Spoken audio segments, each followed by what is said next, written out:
যথাসময়ে তার মহান হুকুম আদায় করানোর উদ্দেশ্যে তিনি আমাদেরকে আজানের সাথে সাথে তার ঘরে আসার তৌফিক ইনায়াত করেছেন। তাই তার শুকরিয়া আদায় করে আমরা সকলে বলি আলহামদুলিল্লাহ। তারপরে জানাকে না সৃষ্টি করিলে কুল কায়নাতকে সৃষ্টি করা হতো না। সেই মহামানবের দরবারে লাখো দরুদ ও সালাম বর্ষিত হোক। আমরা প্রত্যেকে বলি সাল্লাল্লাহু আলাইহি ওয়াসাল্লাম। আজ পবিত্র রজব মাসের 2 তারিখ, দোসরা রজব, প্রথম জুমা। আজকের জুম্মার আলোচ্য বিষয় হবে হিংসা। হিংসা সম্পর্কে আলোচনা করব ইনশাআল্লাহ। আল্লাহ তাআলার কাছে তৌফিক চাই, ওয়া মা তাওফীকি ইল্লা বিল্লাহ, আলাইহি তাওয়াক্কালতু ওয়া ইলাইহি উনীব।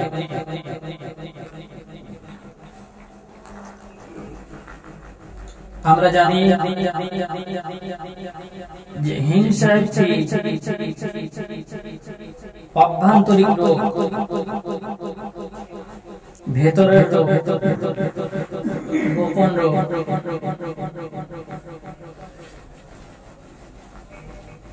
এবং এই হিংসা হলো, যার মনে হিংসা থাকবে, এই হিংসা গুনার মধ্যে সবচেয়ে বড় গুনাহ কাবিরা গুনাহ। গুনাহকে দুইটি ভাগে ভাগ করা হয়েছে, সাগীরা এবং কাবিরা। হিংসা হলো কাবিরা গুনাহ।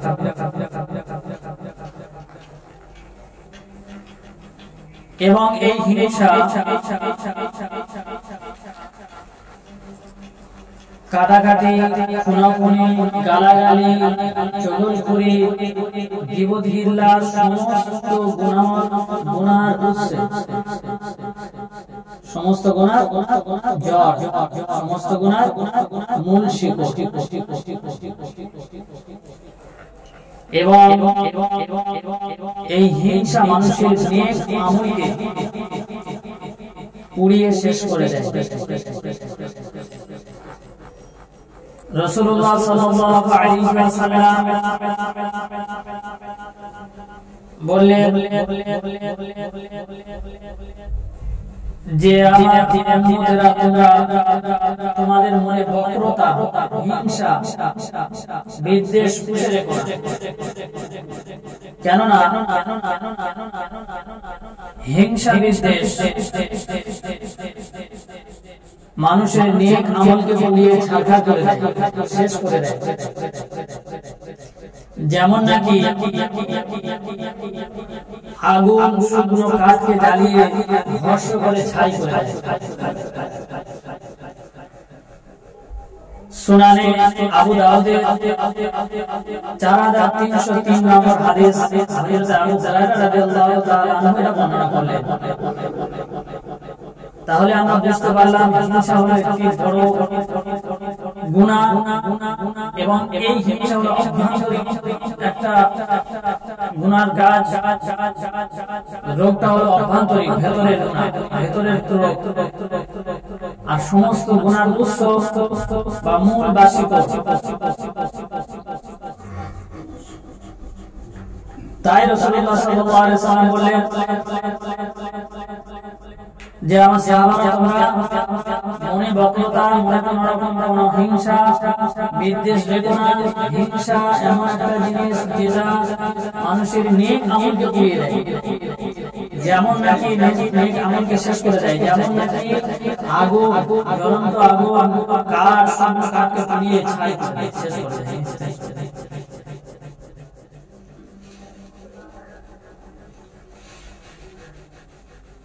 তাই আমাদেরকে জানতে হবে হিংসা করা কার কাজ, হিংসা কার কাজ। হিংসা হলো শয়তানের কাজ। হিংসা করা শয়তানের কাজ। সর্বপ্রথম হিংসা করেছিল শয়তান। এ সম্পর্কে কোরআন শরীফের একটি গোটা পৃষ্ঠায় এটা নিয়ে আলোচনা করা হয়েছে। وإذ قال ربك للملائكة إني جاعل في الأرض خليفة قالوا أتجعل فيها من يفسد فيها ويسفك الدماء ونحن نسبح بحمدك ونقدس لك قال إني أعلم ما لا تعلمون وعلم آدم الأسماء كلها ثم عرضهم على الملائكة فقال أنبئوني بأسماء هؤلاء إن كنتم صادقين قالوا سبحانك لا علم لنا إلا ما علمتنا إنك أنت العليم الحكيم قال يا آدم أنبئهم بما كانوا يفعلون। এরকম ধরনের গ্রামের সাথে এরকম আলোচনা করা হয়েছে। আমরা সবাই জানি যে আল্লাহ তাআলা মানব জাতিকে সৃষ্টি করলেন। সর্বপ্রথম আদম আলাইহিস সালামকে সৃষ্টি করা হলো। তো আদম আলাইহিস সালামকে যখন সৃষ্টি করা হলো, সমস্ত ফেরেশতাদেরকে আদম আলাইহিস সালামকে সিজদা করার কথা বলা হলো। তো যখন এই কথা আল্লাহ তাআলা ঘোষণা করলেন, সর্বপ্রথম ইবলিস অস্বীকার করে বলল, হিংসা করে বলল যে আমি ওর থেকে বয়সে বড়। আদম আলাইহিস সালামের থেকে বয়সে বড়, যোগ্যতায় বড়, আমার জ্ঞানও বেশি। এই গোটা পৃষ্ঠার মধ্যে আল্লাহ তাআলা সবকিছু বর্ণনা করেছেন। আল্লাহ তাআলা আদম আলাইহিস সালামের মধ্যে এমন একটা জ্ঞান দিয়েছেন, সমস্ত ফেরেশতাদেরকে এক জায়গায় করা হলো। করার পরে কিছু সংখ্যক জিনিসপত্র আনা হলো সম্মুখে। সেই জিনিসপত্রগুলোকে নাম জিজ্ঞাসা করা হলো। তো ফেরেশতারা জানে না। ফেরেশতারা বললেন যে আল্লাহ তাআলা আপনি যতটুকু আমাদের শিখিয়েছেন ততটুকু, তার বেশি তো আমরা জানি না, এগুলো নাম আমরা বলতে পারবো না।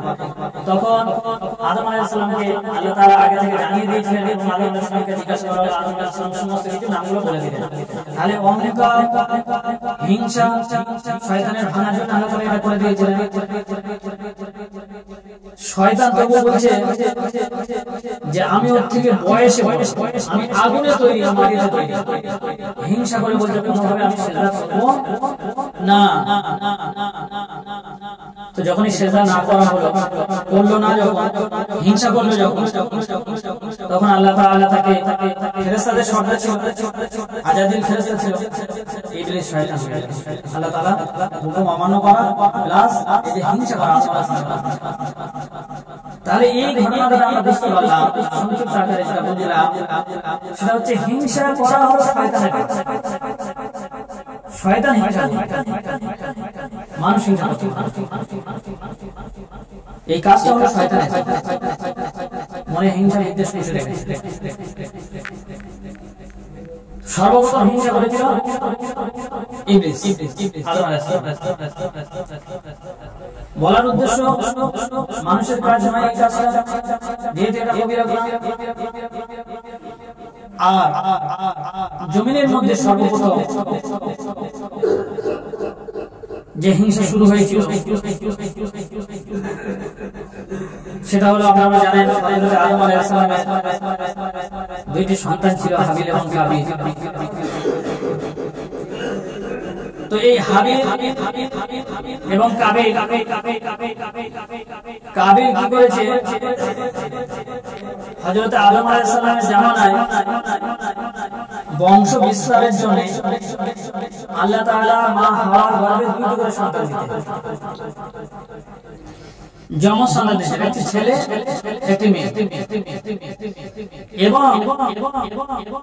আদম আলাইহিস সালামের জামানায় বড় মানে জোড়া জোড়া ছেলে মেয়ে হতেন। বড় জোড়াটা, ফার্স্ট জোড়াটা, দ্বিতীয় জোড়া একটা করে মেয়ে একটা করে ছেলে। ফার্স্ট জোড়া ছেলে, সেকেন্ড জোড়া মেয়ের সাথে বিবাহ, ঠিক আছে? এরকম কাবিলের সাথে যে বোনটা হয়েছিল, তার নাম ছিল আকলিবা। আর হাবিলের সাথে যে বোনটা হয়েছিল তার নাম ছিল যোগা। এখন কাবিল বলছে নির্দেশ হচ্ছে আল্লাহ তাআলা প্রথম বোনের সাথে বিয়ে করবে, জোড়ার সাথে বিয়ে করবে। কিন্তু কাবিলের জোড়া হচ্ছে আকলিমা। আকলিমা দেখতে সুন্দর ছিল। তো আকলিমা যখন দেখতে সুন্দর ছিল, কাবিল বলছে আমি আমার বোনকে বিবাহ করব, মানে আমার জোড়াটা আমার জন্মের সাথে আমি বিবাহ করব। তো হযরত আদম আলাইহিস সালাম বললেন যে দেখো এটা আল্লাহ তাআলার বিধান। আল্লাহ তাআলার বিধান হচ্ছে ফার্স্ট জোড়ার ছেলে দ্বিতীয় জোড়ার মেয়ের সাথে বিবাহ করবে। অতএব তোমার যোগার সাথে বিবাহ করা দরকার। বললো না এরকম হবে না, বাপ তুমি আমার উপরে হিংসা করছো। তো আদম আলাইহিস সালাম ভাবতেন আল্লাহ আমি এমনিতে আমি একটা গুনাহ করে ফেলেছি, যার কারণে আমি 300-350 বছর করে খেয়ে দেয়, আমি কি অবস্থা আমার। তো আল্লাহ তাআলা সিজদায় পড়ে গেলেন। আল্লাহ তাআলার কাছে সিজদায় পড়ে গিয়ে আল্লাহ তাআলার কাছে কাঁদতেন যে আল্লাহ আমি কি করব, এরকম ধরনের ছেলেগুলো এরকম করছে, আপনার বিধানটাকে পুরো উল্টে দিতে চাইছে, আমার কথা তো তারা শুনছে না, এখন কি করব। আল্লাহ তাআলা বললেন যে ঠিক আছে তাহলে তোমার দুটি ছেলেকে কুরবানি দিতে হবে। আদম আলাইহিস সালামের জামানায় কুরবানিটা ছিল এরকম সিস্টেম যে যার কুরবানি কবুল হবে আল্লাহ তাআলার পক্ষ থেকে একটি আগুন নেমে আসবে, এসে সেই কুরবানির বস্তুটাকে ধ্বংস করে দিবে, পুড়িয়ে দিবে। এর দ্বারা বোঝা যেত যে ওই কুরবানিটা কবুল হয়েছে। আর আল্লাহ তাআলার পক্ষ থেকে যদি আগুন না নামে বা যা বস্তুর উপরে কুরবানির বস্তুর উপরে আগুনটা পড়ে ধ্বংস না করবে, বুঝে নিতে হবে তাহলে কুরবানি আল্লাহ তাআলার দরবারে কবুল হয়নি। তো হযরত আদম আলাইহিস সালাম সন্তানদেরকে এসে বললেন যে দেখো আল্লাহ তাআলার ফয়সালা, তোমরা দু ভাই আল্লাহ তাআলার জন্য কুরবানি করবে। যার কুরবানি আল্লাহ তাআলার কাছে কবুল হবে, আল্লাহ তাআলা কবুল করবেন, তাকে আকলিমা বিয়ে দেবে। এই কথা শুনে হযরত আদম আলাইহিস সালামের সন্তান, দুই সন্তান হাবিল এবং কাবিল। হাবিল মেষের ব্যবসা ছিল, মেষ ছিল, তো কুরবানি করার জন্য আল্লাহ তাআলার কাছে ওই পাহাড়ের উপরে রেখে আসতে হবে। তো ও একটা কুরবানি পাহাড়ের উপরে রেখে আসে। হাবিল হচ্ছে ছোট ছেলে, কাবিল বড় ছেলে। ওই শস্য ধান ফান এসব চাষবাস, ও কিছু ধান শস্য যা হয়েছিল সেটা নিয়ে পাহাড়ের উপরে রেখে আসে। তো এই পাহাড়ের উপরে রেখে আসার পরে আল্লাহ তাআলার তরফ থেকে একটি আগুনের ফুলকি এসে কাবিলের মালটাকে না নিয়ে হাবিলের এটাকে ধ্বংস করে পুড়িয়ে দিয়েছে।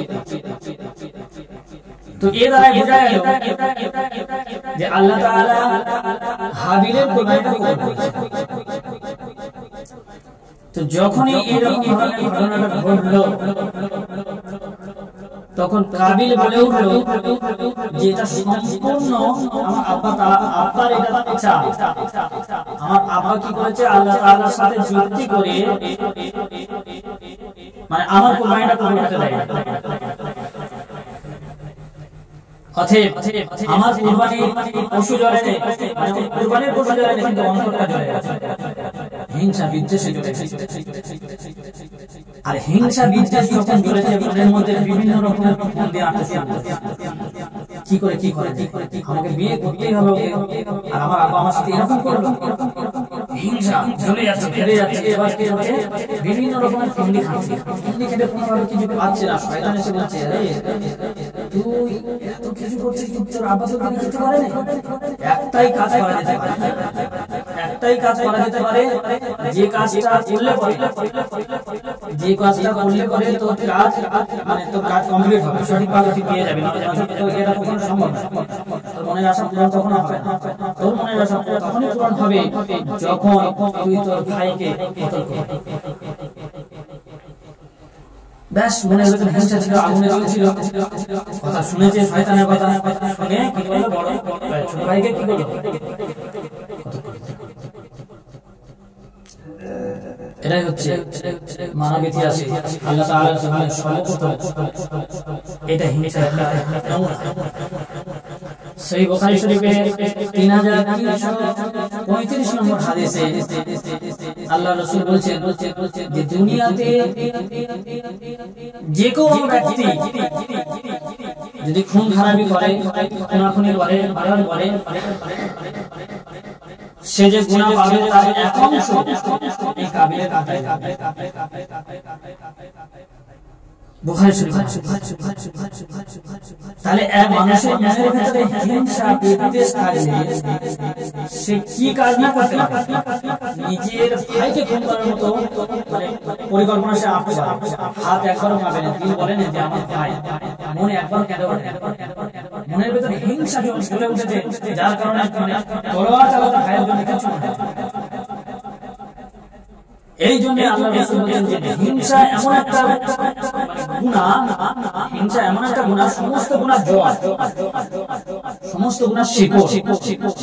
এই হিংসা মনে মনে জড়, হিংসাটা এমন একটা হিংসা মনে মনে জড়। মানুষ গুনাহ করে, কিছুক্ষণের জন্য যে গুনাহ করে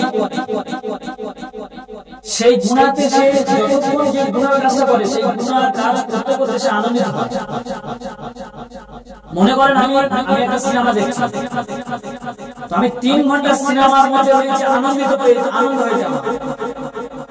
হিংসা এমন একটা জিনিস যদি আমার অন্তরে থাকে, এই হিংসা আমাকে কোনোদিন এক সেকেন্ডের জন্য আমার আনন্দে থাকে। মনের ভিতর সবসময় আগুন লাগে, মনের ভিতর আগুন লাগে।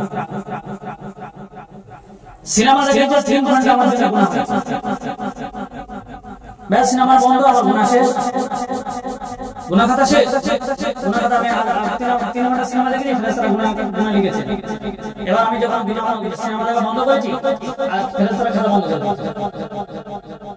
কিন্তু হিংসা এমন একটা গুনাহ যার খাতা বন্ধ হয়, সারাক্ষণ তো সে জ্বলতে থাকে, ভেতরে জ্বলছে, ভিতরে ভিতরে জ্বলাতে সারাক্ষণ খাতা না। আমাদের একটা হুজুর বলতে যে দাড়ি কাটা, এই যে দাড়ি এক মুষ্টির মধ্যে ছেড়ে ছেড়ে রাখে, সুন্দর দেখাবে। বলছে নামাজ পড়ুক, হজ করুক, যাকাত দিক, যাই বা এক সাইড থেকে তার গুনাহ সুন্নাহ লেখা আছে। যতক্ষণ পর্যন্ত দাড়ি এক মুষ্টির মধ্যে না যাচ্ছে, বড় না হচ্ছে, ততক্ষণ পর্যন্ত তার গুনাহ সুন্নাহ লেখা হচ্ছে। এই গুনাহ কখনো বন্ধ হয়নি। নামাজ পড়ছি ঠিকই হচ্ছে, কিন্তু গুনাহের দিকে একটা লেখা হচ্ছে, অটোমেটিকলি লেখা হচ্ছে। সেজন্য গুনাহ করে মানুষ আনন্দিত হয় কিছুক্ষণের জন্য, যতক্ষণ সে গুনাহ করে। কিন্তু এই হিংসার গুনাহতে মানে আনন্দিত কোনোভাবে হতে পারে না, সে জ্বলে। একটি ঘটনা হযরত আব্বাস রাদিয়াল্লাহু তাআলা আনহু, উনি কিছু লোকজন নিয়ে, সাথীদেরকে নিয়ে হজ উমরার উদ্দেশ্যে বার হয়েছে। যেতে যেতে যেতে যেতে মধ্যে একজন সাথীদের মধ্যে একজন মারা গেছে। তো মারা যাওয়াতে আর সব সাথীরা এক জায়গার মধ্যে ভারতের আছে, তো যখন সেখানে যেখানে মারা গেছে সেখানে কবর খুলে দাফন করার ব্যবস্থা। তো যেখানে কবর খুলছে সেখানে দেখছে যে কবর খুললে কিছুটা খোলার পরে সাপ এসে কবরের ভিতরে সাপ রাখা। সাথীরা আব্দুল্লাহ ইবনে আব্বাস রাদিয়াল্লাহু তাআলা আনহু খবর নিয়ে গেলেন যে এরকম এরকম ব্যাপার, আমরা যেখানে গোল খুলতে যাচ্ছি সেখানে কবরে একটা সাপ আমরা দেখতে পাচ্ছি, কোনোভাবে আমাদের গোল খুলতে দিচ্ছে না। তো উনি বললেন যে আচ্ছা ঠিক আছে, যে কোনো ভাবে ওনাকে কবরস্থ তো করতেই হবে, লাশ ফিরিয়ে বাড়ি নিয়ে যাওয়া সম্ভব না, কবরস্থ করতে হবে। তোমরা যে কোনো কৌশলে ব্যবস্থা করো, যে কোনো কৌশলে ব্যবস্থা করা হলো। বলছে যখন লাশটাকে শোয়ানো হলো, শোয়ানোর সাথে সাথে এরকম চারিদিক দিয়ে সাপ এসে ঘিরে নিল। সাথীরা বলছেন যে আমরা তাড়াতাড়ি করে খবরটা দিয়ে আমরা ওখান থেকে হজ উমরা পালন করলাম।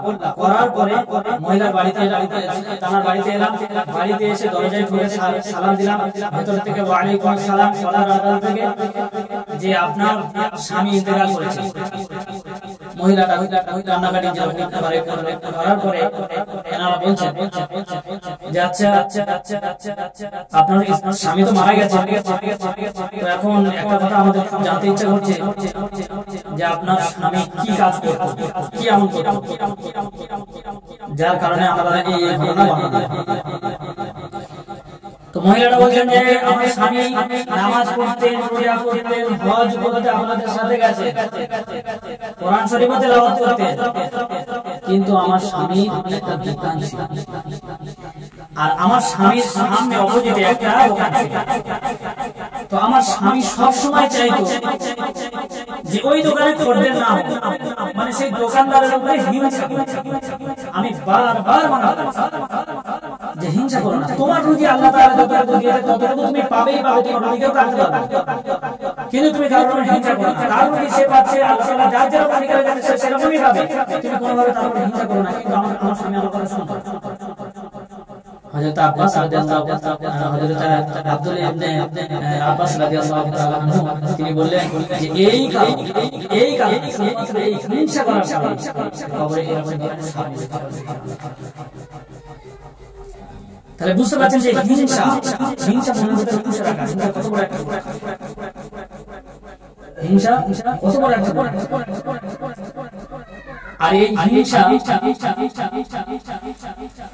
হিংসার ব্যাপারে একটা ছোট একটা ঘটনা বলে শেষ করব ইনশাআল্লাহ।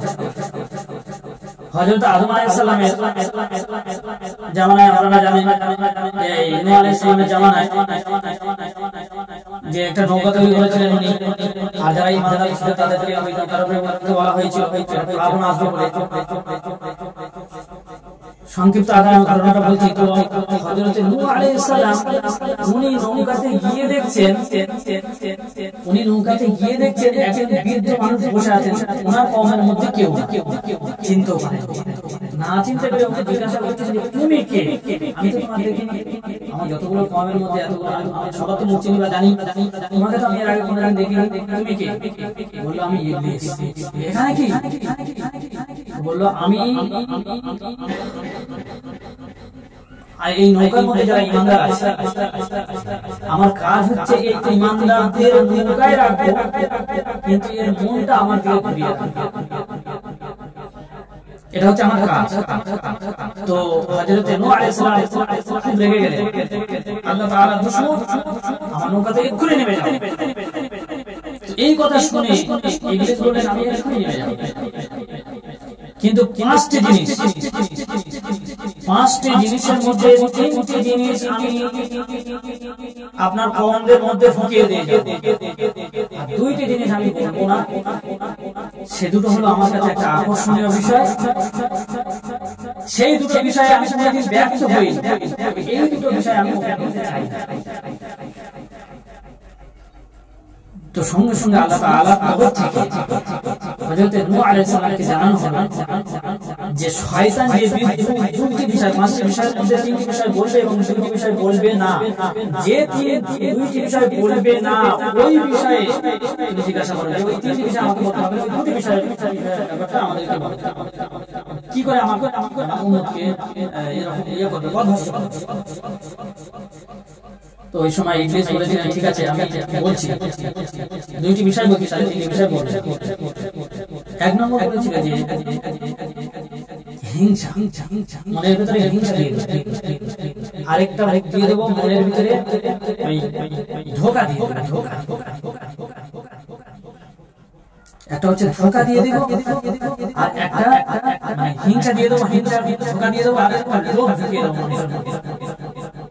এই দুইটা জিনিস, হিংসা বিদ্বেষ আর লোভ, দ্বিতীয় নম্বর হচ্ছে লোভ।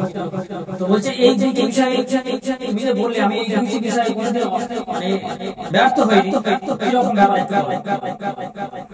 তো বললো যে আমি আদম আলাইহিস সালামের একটা লোভ ঢুকিয়ে দিয়েছি যে ওই ফলটা খেলে পরে যে স্থানে আছে তার থেকে উঁচু মাথা করে, এই জন্য আল্লাহ তাআলা আমায় খেতে দেন। বলছে এই যে লোভ, এই লোভটা ঢুকিয়ে দিতে লেগেছে আজকে আল্লাহ মানে কাবিলের মধ্যে আমি হিংসা ঢুকিয়ে দিয়েছি। যে হিংসার মধ্যে সর্বপ্রথম মানব জাতির সর্বপ্রথম দুনিয়ার মধ্যে আল্লাহ তাআলার জমিনে সর্বপ্রথম তো এই দুইটি বিষয়, এই দুইটি বিষয় যদি আমরা বর্জন করতে পারি, মানে বিষয়টা হলো খুব গুরুত্বপূর্ণ।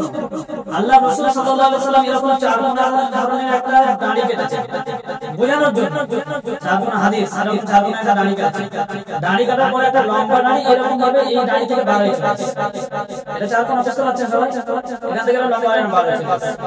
উনি বোঝাচ্ছেন যে এই যে চারটি কোণা, চারদিকে মনে করেন মৃত্যুর বর্ডার, এই চারটি দিকে মনে করেন মৃত্যুর বর্ডার। মানুষ যেই সাইডে যাক না কেন সে মৃত্যুর বর্ডারে গিয়ে দাঁড়াবে, মৃত্যুর বর্ডারে তাকে যেতে হবে, মৃত্যুর বর্ডারে সে করবে। কিন্তু এই দাগটা বার হয়ে চলে গেল কেন?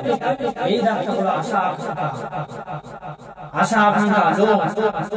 মানুষ মরে যাওয়ার এক সেকেন্ড আগে পর্যন্ত, মানে 1 মিনিট আগে পর্যন্ত মনে হবে যে আমি ভালো থাকতাম, আমি ওই কাজটা করে যেতাম, আমি অমুক করতে পারতাম, অমুক করতে পারতাম। মানুষের আশা আকাঙ্ক্ষা মৃত্যুর বর্ডার ছিল। সেই জন্য আশা আকাঙ্ক্ষা, লোভ মানুষের মধ্যে ঢুকিয়ে দেওয়া আর হিংসা বিদ্বেষ। কোন মানুষ একটা গাড়ি কিনেছে বা বাড়ি হয়ে যেতে হবে, আমরা কি বলছি, চাল থেকে কাগুড়ে যাচ্ছে, বাইক নিয়ে কি গুলি মারছে, বুঝবে কোন যখন অ্যাক্সিডেন্ট হচ্ছে রাস্তায় পড়ে থাকে। কেন এই কথা আমার মনে আসে না যে আল্লাহ তাআলা ওকে তো দুটো গাড়ি দিয়েছেন, আল্লাহ তাআলা আমিও তো আপনার বান্দা, আমাকে একটা গাড়ি দেন, আমারও তো একটা গাড়ি দরকার আছে, ওকে মাসে দিয়েছেন, আমার মাসে দরকার নেই, একটাই। তো সেই জন্য যে গুণা বলা হচ্ছে যে সারা সবসময় একজন বোনাস পাওয়া যায়, যে গুণা করে আনন্দ হয় না, মন আনন্দ পায় না। অন্য গুণার দ্বারা এমন আনন্দ হয় কিছু মনের জন্য গুণা হলেও, কিন্তু এই গুণাটি মন আনন্দ কখন হয় না, সে জ্বলতে থাকে, ভেতরে থাকে। সেজন্য আল্লাহ তাআলা আমাদেরকে কোন রকম কোন ভাবে কাউরের সাথে হিংসা বিদ্বেষ মনে হচ্ছে রাখবো না। কেউ একজন মানুষ গুনাহ করেছে বা কোনো একজন দোষ করেছে, যতক্ষণ দোষ করছে ততক্ষণ তারপরে তাকে মাফ করে দেওয়া আছে, ছেড়ে দাও। আর সেই হিংসাটা মনে হতে পুষে না। আল্লাহ তাআলা আমাদের সবাইকে সেইভাবে আমল করার তৌফিক দান করুন, যতটুকু বলেছি তার থেকে বেশি বেশি। সকলে বলে আল্লাহ সুন্নাত পড়েন ওয়াকিল না।